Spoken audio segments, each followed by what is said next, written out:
We come down to Jackson. Welcome to Meon Springs. Today we're going to be looking at the various ways that people can and can't retrieve a fly through the water.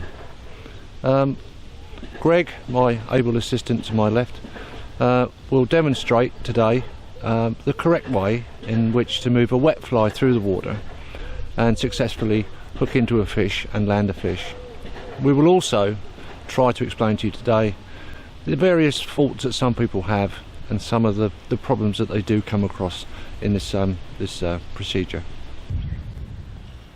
Right, now Greg is now retrieving. Now we're going to take 2 points here. One, we're going to keep an eye on his feet, and the other we're going to keep an eye on that rod tip. Now the rod tip itself is being kept as close to the water as possible. That is therefore avoiding any slack line. So if anything was to take that fly, you would feel it directly and be able to lift that rod and set the hook. Greg has now taken up a position which is normally seen on the bank. And what you'll notice is that he's got the rod tip very high, which is showing an awful lot of slack line below the rod tip. Now if you were to get a take onto this now, it would take an additional time for you to react because you wouldn't feel it directly. You may see the movement of the line, but by the time you've reacted, the fish has probably already figured out that what he's trying to eat is false, so he would spit it out. So we try and avoid this. All right, we call it in the trade the garden gnome syndrome. Fine, now Greg is retrieving. Now as you can notice that Greg has now moved his feet and he has now stood on his fly line. Right, as you can see now, when Greg is retrieving this line through, we've got excess line now on the floor by his feet. Now you can see that Greg is keeping his feet well away from where that line is.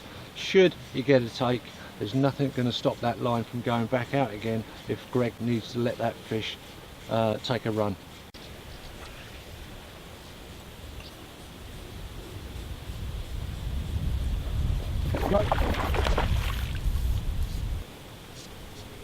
As you can see now that Greg's just hooked up into a fish, he's making himself aware where that line is by his feet. And notice a quick glance down just to double check. Again, keeping that rod high. Notice the way that he's not forcing that fish in. He's letting that fish tire itself out. The fly line has not gone beyond the tip of the rod. That fly line is still outside. We don't want that line going down the rod.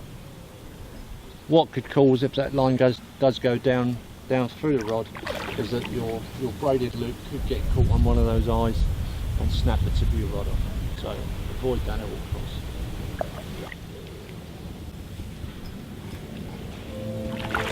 And there it is, landed. Lovely.